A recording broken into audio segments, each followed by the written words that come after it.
마태복음을 보시면 예수님께서 3번에 걸쳐서 자신의 죽음에 대해 예고하십니다. 예수님이 직접 하시는 거예요. 제자들에게 장차 자신이 어떻게 죽임당하게 되는지를 말씀해 주십니다. 한 번도 아니고 무려 3번에 걸쳐서.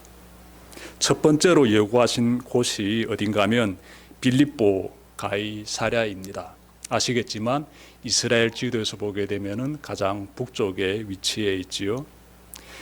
이곳에서 베드로가 예수님은 하나님의 아들이시고 그리스도이십니다 라고 고백하게 되자 예수님께서 그때 이런 말씀을 하시게 됩니다.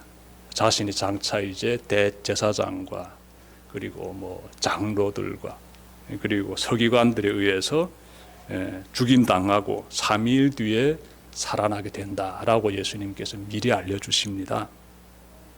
두 번째로 예고하신 곳은 갈릴리의 어느 한 지방인데요. 그때도 예수님은 제자들에게 장차 사람들에게 넘겨져서 내가 죽임당하고 3일 만에 살아나게 된다라고 예고하십니다. 세 번째로 예고하신 곳은 오늘 본문의 배경이 되는데요. 유대 지역입니다. 예수님께서 예루살렘으로 올라가시던 길에서 제자들에게 자신의 죽음과 부활에 대해 예고하십니다. 제가 본문 찾아 읽겠습니다. 마태복음 20장 18절과 19절에서 예수님이 이렇게 말씀하십니다. 보라, 우리가 예루살렘으로 올라가노니 인자가 대제사장들과 서기관들에게 넘겨짐에 그들이 죽이기로 결의하고 이방인들에게 넘겨주어 그를 조롱하며 채찍질하며 십자가에 못 박게 할 것이나 제3일에 살아나리라. 예수님 하시는 예고의 말씀이에요. 예수님은 3번에 걸쳐 제자들에게 장차 있을 비통한 사건에 대해서 알려주시는데 제자들은 그때마다 어떻게 반응했을까요? 예수님이 첫 번째로 예고하셨을 때에는 베드로가 나서서 이런 일이 일어나면 안 됩니다라고 항변했어요. 예수님께서 베드로에게 사탄아 물러가라, 내가 하나님의 일을 생각하지 않고 사람의 일을 생각한다라면서 호되게 책망하십니다.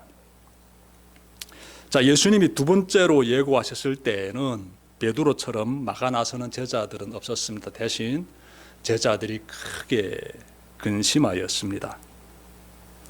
예수님이 세 번째로 예고하셨을 때에는 제자들이 어떻게 반응했는지가 자세히 잘 나오지 않습니다.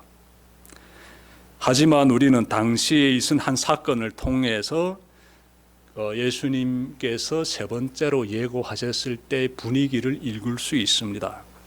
오늘 본문은요, 이 부분에 대해서 잘 설명해 주고 있는데요. 사건은 다음과 같습니다. 예수님이 자신의 죽음에 대해서 세 번째로 예고하셨을 때 그때 한 여인이 등장합니다. 이 여인이 예수님께 찾아와 가지고 이제 당신의 나라가 임하게 되면은 나의 두 아들이 당신의 좌편과 당신의 우편에 앉게 해달라고 부탁을 합니다. 여인의 두 아들 이름은 야고보와 요한이에요. 여러분, 예수님이 예루살렘으로 지금 올라가고 계시는데 이제 그곳에 도착하시면 이스라엘을 로마의 억압으로부터 해방시키고 예수님 자신은 다윗과 같이 위대한 왕으로 세워지게 될 것이다라고 여인은 생각하고 있고 또 여인의 아들들도 그렇게 기대하고 있었습니다. 그래서 예수님께서 그 여인의 청을 들으시고 여인의 두 아들인 야고보와 요한을 바라보시면서 이렇게 말씀하십니다. 너희는 너희가 구하는 것을 알지 못하는도다. 내가 마시려는 잔을 너희가 마실 수 있느냐? 라고 질문하십니다. 여기서 잔이란 무엇을 의미하는가 하면 잔이란 장차 예수님이 겪게 될 고난을 의미하고 있어요. 예수님께서 이렇게 고난이라는 의미를 가지고 내가 큰 고난을 당하는데 너희들도 이 고난에 참여할 수 있느냐라고 질문하시는 것인데요. 그러자 그들이 우리도 그 잔을 마실 수 있습니다라고 답변합니다. 예수님은요 또 이렇게 말씀하십니다. 너희가 과연 내 잔을 마시려니와 내 좌편과 우편에 앉는 것은 아버지의 뜻에 달렸다라고 가르쳐 주십니다. 옆에서 이 모든 대화를 들은 10명의 제자들이요 분노해 합니다. 그들은요 이유는 분명하지요.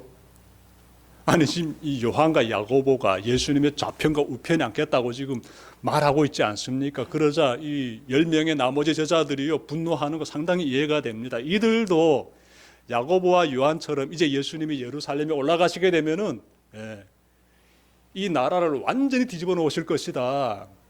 다윗과 같은 새로운 시대를 만들어내실 것이다. 로마는 완전히 예수님의 그 힘 앞에서 굴복당할 것이다.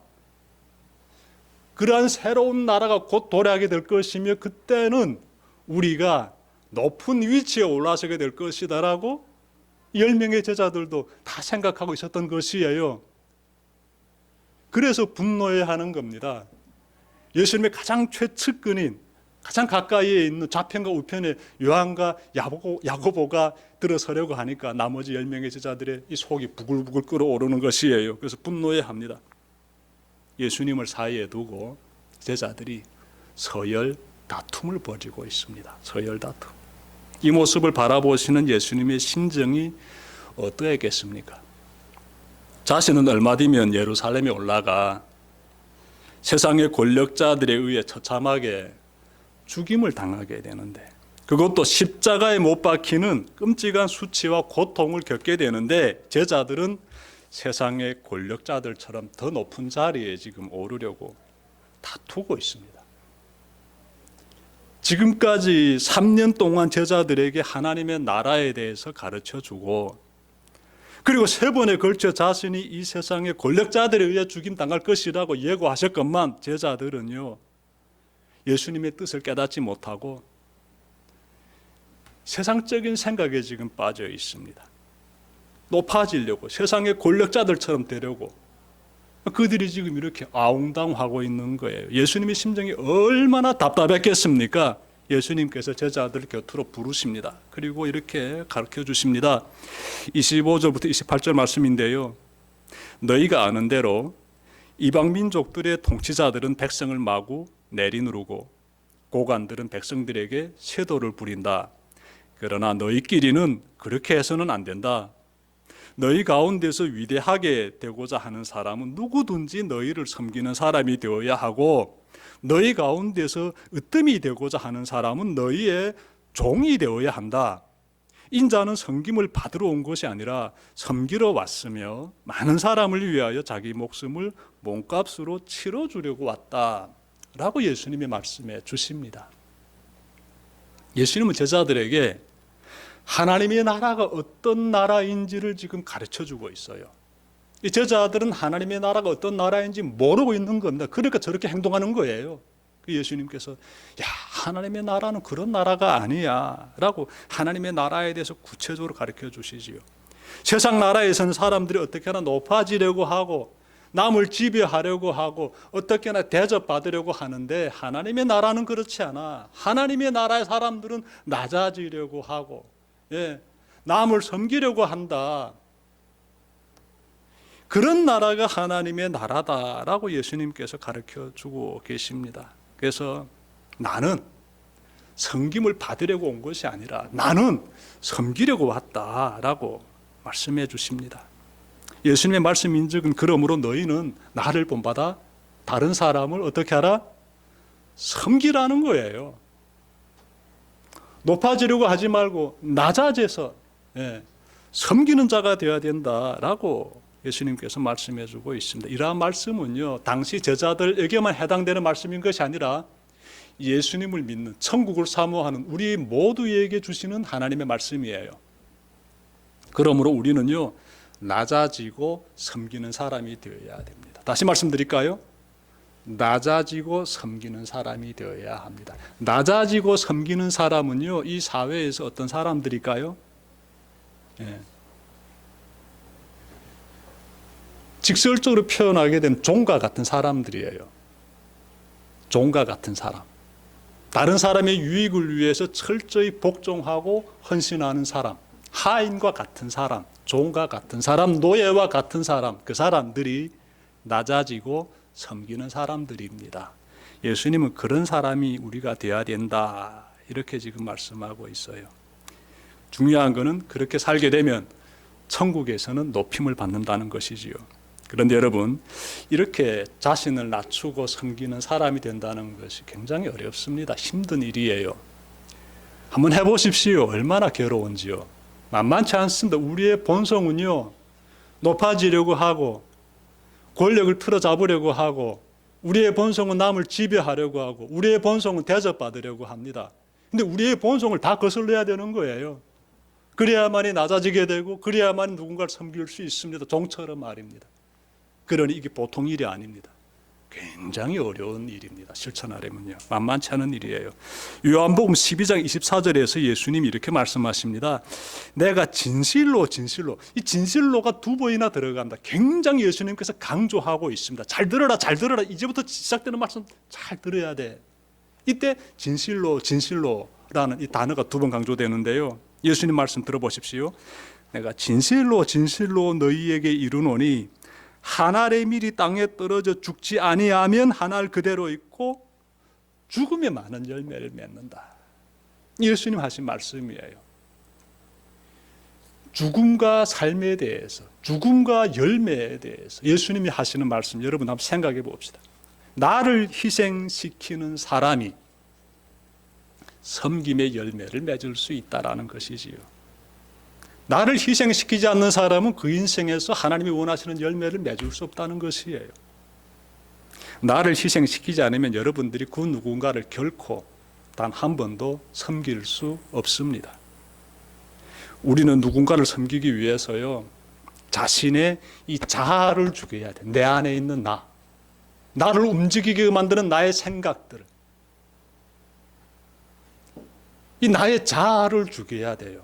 그래야 누군가를 섬길 수 있습니다. 이 나를 죽이는 과정이 굉장히 중요합니다. 나를 죽이는 과정이 없으면 예수님 원하시는 열매를 맺을 수가 없어요. 사도 바울이요, 예수님을 믿고 나서 이렇게 말했습니다. 내가 그리스도와 함께 십자가에 못 박혔다라고 했습니다. 내가 그리스도와 함께, 나는 죽었다는 거예요. 예수님을 영접하고 나서 이 위대한 사도 바울이 이렇게 말했습니다. 우리도 그렇게 해야 되지요. 그것이 열매 맺는 길입니다. 섬기는 자의 귀한 열매가 나타나는 길이에요.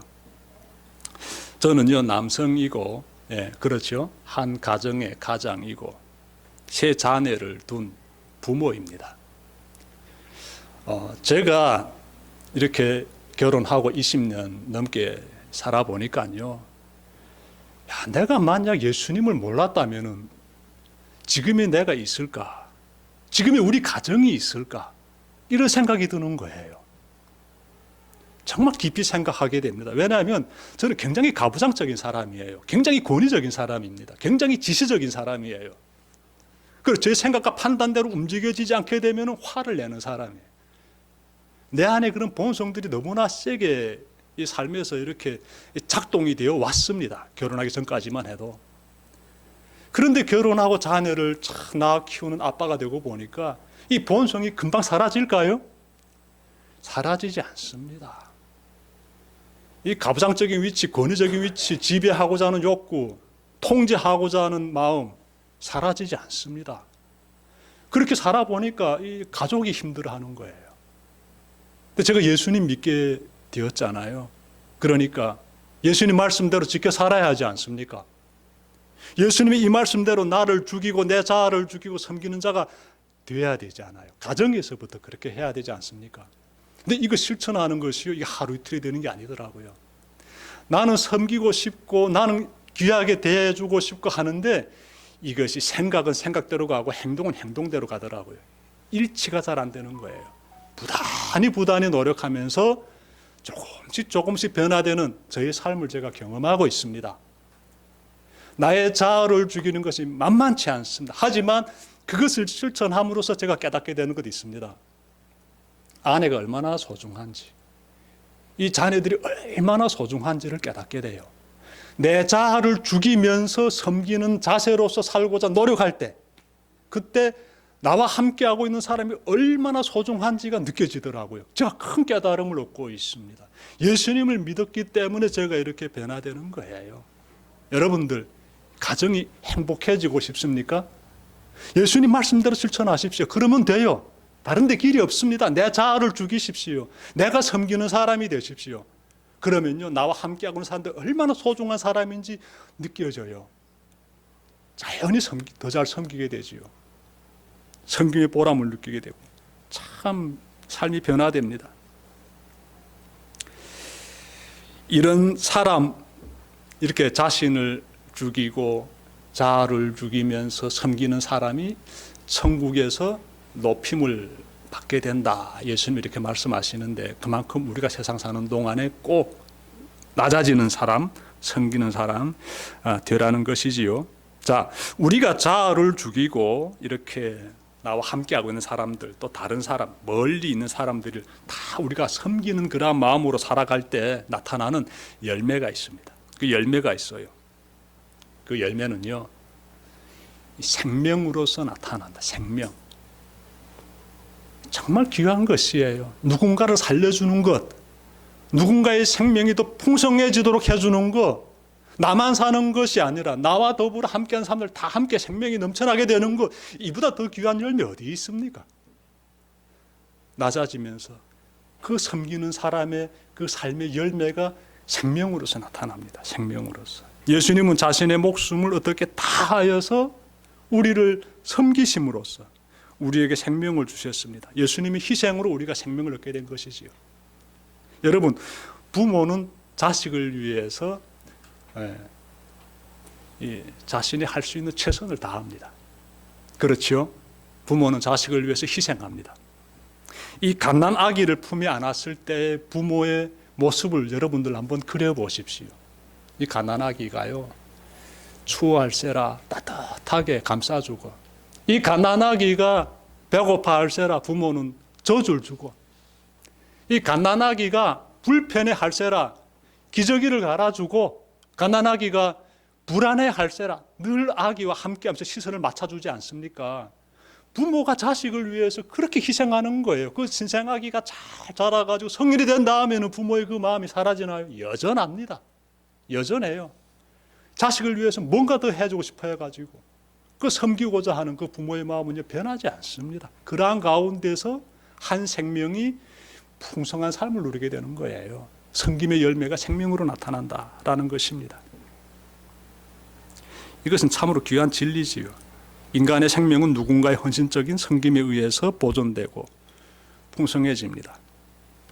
섬김의 삶을 살아감으로써 아름다운 열매를 맺은 한 분의 삶을 전함으로써 제가 설교를 마치려고 합니다. 이분은요, 미국의 예일대학에서 예일대학 하게 되면 거의 최고 수준에 이렇게 서 있는 그런 대학, 하버드대, 예일대 굉장히 훌륭한 대학, 좋은 대학들이죠.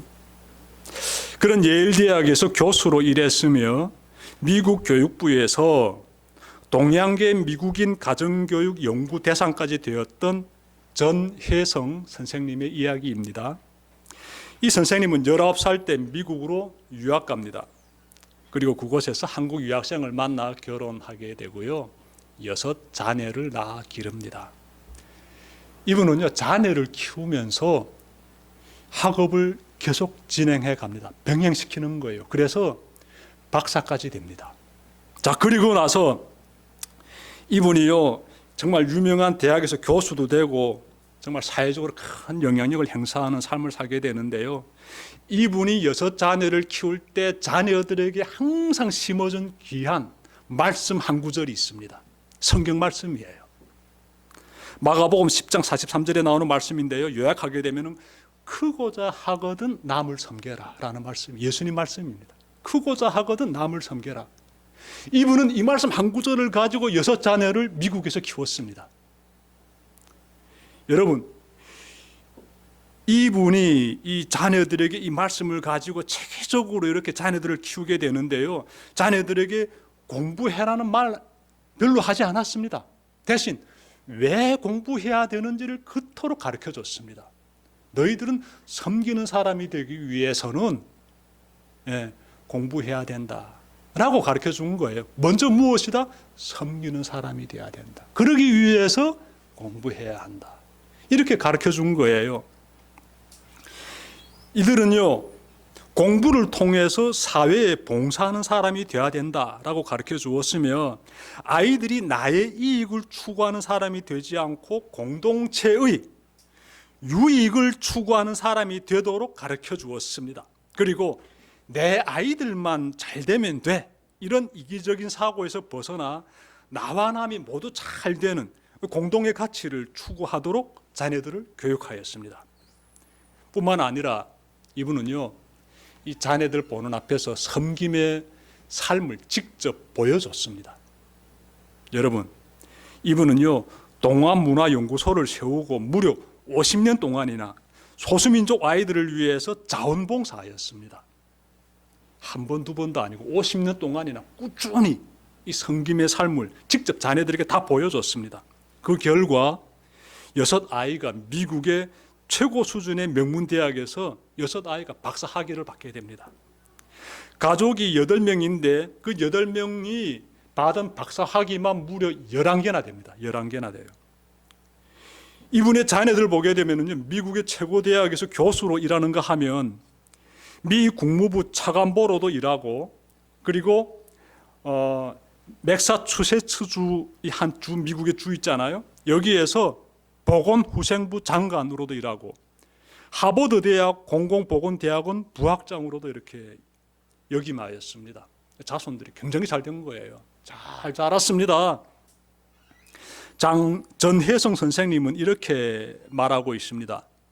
부모가 먼저 나서서 남을 배려하고 봉사한다면 아이는 굳이 애쓰지 않아도 바르고 훌륭하게 자라날 것입니다.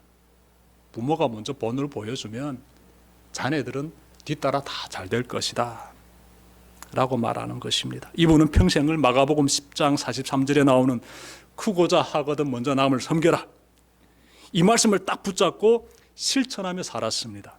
그 결과 참으로 아름다운 열매를 맺었지요. 사회에 유익을 끼치는 훌륭한 자녀들이 되도록 이분이 정말 열심히 본을 보여주며 살았지요. 좋은 열매를 맺었습니다. 우리도 자녀들을 잘 키우기 위해서는요, 여러분들이 섬김의 본을 꼭 보여주시길 바랍니다. 그 삶은 오늘 말씀에서 보니 나의 중심의 자아를 죽이고 나를 낮추고 다른 사람을 섬김으로써 시작이 됩니다. 자, 예수님 오늘도 우리에게 말씀하십니다.